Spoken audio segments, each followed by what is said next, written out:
Single-use plastic is becoming an ever-growing problem, not only here in Glasgow, but across the world. Plastic is littering our streets, much like this here, but it's everywhere, especially our rivers and oceans. So what is so important about this plastic? Well, let me tell you. Plastic is a synthetic material made from a wide range of polymers, such as polyethylene, PVC and nylon, which can be moulded into various shapes while soft. Plastic, especially single-use plastic, is not compostable, which means that it doesn't break down. That means that a plastic bottle thrown away over 10 or even 20 years ago will likely still be in the same form it was back then. But why is it a problem? Single-use plastic is harmful to the planet, and producing it en masse is only adding to the greenhouse gases, which is one of the causes of climate change. In terms of contributing to climate change, there's a real impact from single-use items. So plastics, single-use plastics are a major thing, but single-use items in general is that they get produced and then discarded, usually after just one use, and this can be offset by just having a reusable product that you use over and over again. Plastic-free shops are popping up all over the UK. There's even a couple in Glasgow. Zero Waste Market is a plastic-free shop in Denniston. Their owners, Graham and Lizzie, opened up the shop earlier in the year after finding a gap in the market. I popped along to the shop to have a chat with Graham. Well, really it was me and my partner Lizzie who started the business about 5-6 years ago, maybe longer than that now. We started making a lot of changes within our daily lives, so buying a lot of things like bamboo toothbrushes and coconut hair scrub pads and things like that, and reducing, trying to buy loose vegetables and things just in our own day-to-day lives. And we kind of got interested just to do with the environmental effects and seeing the effects it was having on the planet, and reading a lot of articles. There was the odd documentary on back then, nothing like as much of TV stuff as there is now. Things have a lifespan, and plastic things generally have a long lifespan. It's important to use things up until they can't be used anymore. So don't suddenly throw out your toothbrush if it doesn't need to be, or everything in your kitchen, your plastic Tupperware. These things can be reused and reused and reused. So a lot of people bring in old plastic takeaway things that they've been using for years, and they refill them with dried pasta or whatever in the shop. Don't immediately throw things away is one bit of advice. But a lot of people who do it and come to the shop say over time they've seen they used to empty the bin twice a week, and now they're only emptying their general waste bin twice a month. So you can see the positive changes almost immediately. More and more people are choosing to live the plastic-free life. There are many products out there that you can swap to. These include metal straws instead of plastic ones, plastic-free sanitary products including pads and tampons, cleaning sponges, beeswax wrap instead of cling film, and bamboo cutlery. I decided to set myself a challenge to see if I could reduce the amount of single-use plastic I use in a week. But I'm not alone in this challenge. I decided to get my sister involved, as she is also passionate about cutting down on plastic use and has already swapped many items for plastic-free ones. I'm going to actually go to the supermarkets. So I'm going to go to Tesco, Lidl and Aldi to sort of do like a price comparison between some products, mainly sort of fruit and veg, to sort of show you how hard it is for students on a tight, or even people on a tight budget, to go plastic-free.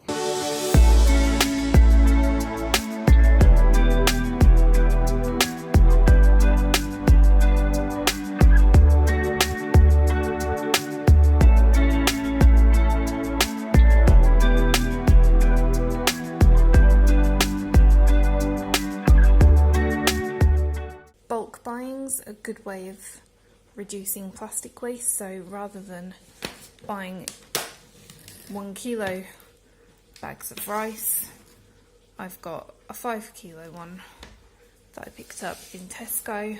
I spoke to Daniel Webb from Everyday Plastic to find out what his thoughts and opinions are on single-use plastic. The problem with plastic is huge. It is one of the biggest environmental issues of our time, and we have to understand that this pretty much has happened within the last century, less than a century. Mm-hmm.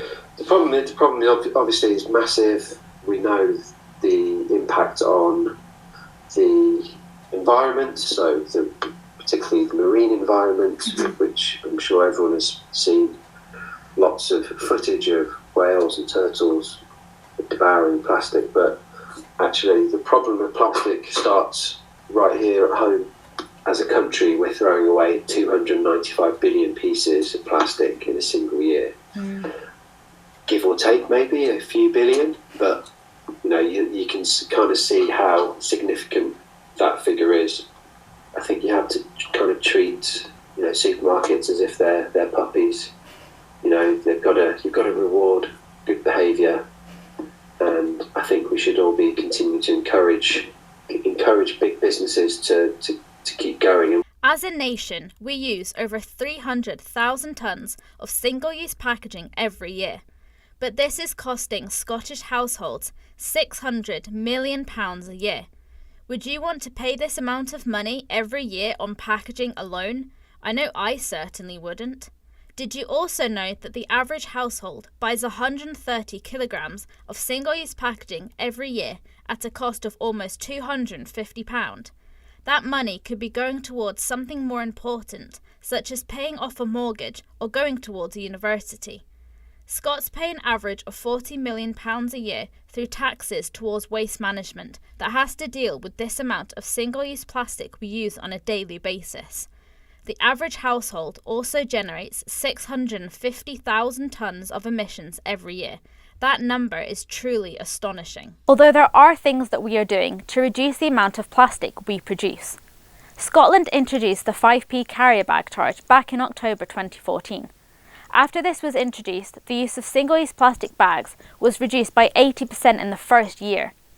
Coffee shops have started to charge customers for using disposable cups rather than reusable ones. Scotland has also introduced a deposit return scheme where consumers pay a 20p deposit when they buy a single-use container and get their money back when they return it. Scotland has also banned the use of plastic cotton buds. Supermarket giants Waitrose and John Lewis have also announced that they are going to stop selling Christmas crackers with plastic toys and plastic glitter in. Done a price comparison between loose items of fruit and veg and packaged. So I've got some notes down here and I'm just going to kind of read it out to you so you can actually see the price difference. So I've just been online at Tesco. If you want to buy bananas, say a pack of 5, you want 5 bananas. If you buy that packaged, it's going to cost you £1. But if you bought them loose, it's only going to cost you 75p. Broccoli. Packaged broccoli wrapped in plastic, 65p. Loose, 64p. So it's 1 penny cheaper to buy it loose. Brown onions, they were 50p for a pack of 3. But if you bought them loose, they were only going to cost you 21p for 3. That's huge. That's over half the price just buying them loose. I also wanted to point out, so after I was in Lidl, I was walking around and I noticed some of the melons. And I don't know if it was just a certain type of melon, but there was a melon wrapped in plastic, then wrapped in netting. And I saw that and I was like, what's the point in that? Either just keep it loose out of its packaging and just put a sticker on it with a barcode, or just put it in a net. You don't need plastic and then a net, because that's 2 forms of plastic that you're putting on a fruit that already has its own skin, so it's already going to be protected. I just don't see the point in that, Lidl. What's the point with that? Greta Sundberg is a 16-year-old Swedish schoolgirl who became famous after taking time off school to strike outside the Swedish Parliament last year. She held up a sign calling for stronger climate action. Soon after, many students decided to do the same and set up a striking movement which they called Fridays for Future. Before she knew it, Greta was addressing the United Nations at the Climate Change Conference. Although she was diagnosed with Asperger's, OCD and selective mutism, this has not held her back. In fact, she calls it her superpower. When speaking at a TED Talk in Stockholm, she recalled the story of how she first heard of a thing called climate change when she was 8 years old, and wondered why nobody was talking about it. Since then, she has appeared in Time magazine as one of the 100 most influential people in 2019. In September, she decided to set sail to New York from Plymouth on a yacht equipped with solar panels and underwater turbines in an effort to reduce her carbon footprint. 2 weeks later, she arrived and attended the UN Climate Action Summit. So one thing that I found in my journey to reducing plastic waste is that it actually leads on to a lot of other things. So for example, when I started trying to reduce how much plastic was in my bathroom, I switched to bar soap, started using shampoo bars, and that actually led me into doing more research into what I'm actually using, what am I putting on my body, what am I eating, and I found that a lot of this sort of lifestyle leads naturally onto that. So for example, I stopped dyeing my hair because I wasn't keen on the chemicals. I've switched to using natural soap rather than like your normal commercial barred soap, because I started doing research into SLS and how it can be quite bad for your skin, and I do suffer with eczema a bit and it can aggravate it and I get very dry skin, and since switching it has actually helped. I have to travel with my job quite a lot, and travelling can be really hard to not get disposable things, sandwiches in packets, going out for meals, buying just rubbish. But I take my reusable water bottle that I've got. I travel with a cup, so if I get a drink, I can use that rather than having a disposable cup. I have a metal straw because I work for a cinema, and drinks and plastic straws, it kind of comes with the territory, so I try and do that where I can. On the 20th of September, millions of people across the world marched through the streets striking against climate change. People were striking in over 160 countries, over 7 continents. Over 10,000 people in Glasgow, including school children and businesses, walked from Calvin Grove Park in the west end of the city, along Sauchiehall Street through to George Square. One single wash in the washing machine can create 700,000 microplastic pieces of microplastic. So it's everywhere. It's in the air that we breathe. It's in the drink. It's in the food that we eat. So yeah, it's dangerous. We haven't really explored the impact of plastic on our health in such a big way, but that will be coming. And when that becomes more mainstream, then I think we'll really start to see a bigger shift and a quicker shift in consumption patterns. I think it's down to education now. I think we need to be told more about how to prevent microplastics from entering the environment. But also, again, it comes back to the fact that the use and production of plastic needs to be drastically reduced for this problem to be alleviated in the future. Microplastics are finding their way into our rivers and oceans.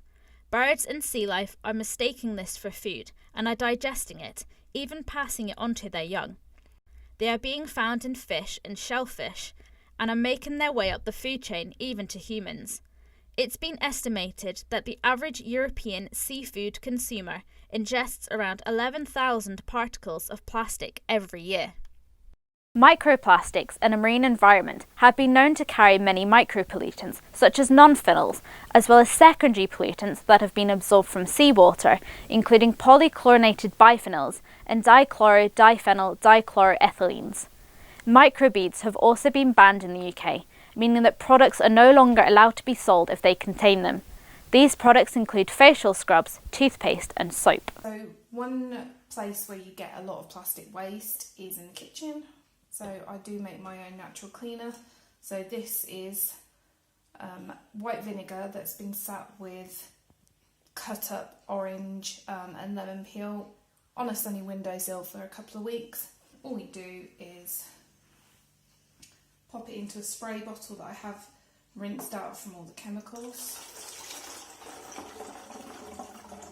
and then just top it up with water. I have used distilled water, which is just basically boiled. So just top that up, and then all I do is pop a few drops of citrus essential oil in there, which just helps to take out some of that vinegar smell, which can be quite strong. And that is it. So it's another day on the plastic challenge, and today I'm doing laundry. So I'm in my student accommodation laundry room, and I'm using my little eco egg to do my laundry with. So basically it's got like minerals and beads in it that basically wash your clothes for you, so you don't need any other additional powder or anything. So I'm just going to chuck this into my washing machine. Basically it cleans my stuff for me. It reduces the amount of plastic. The case you can use up for like 10 years, and you can just replace the beads whenever they get low, and it's a super efficient way of reducing your plastic waste when you're washing. As you can see, plastic is a huge problem, not only here in Glasgow, but across the world. There are many things that we can do to reduce the amount of plastic we use on a daily basis. Start by making small changes, such as using a reusable coffee cup and water bottle, to taking your own bags when shopping, or using a metal straw, or even going without. Buy food items in bulk using your own containers, and even make your own cleaning products. By doing this, you are reducing the amount of plastic that is going into refill and our oceans. Do you want to be a contributing factor to the warming of the planet? Do you want the future generations to suffer from the mistakes that you've made? Or do you want to make a change and a difference to the planet? I'll leave that up to you to decide.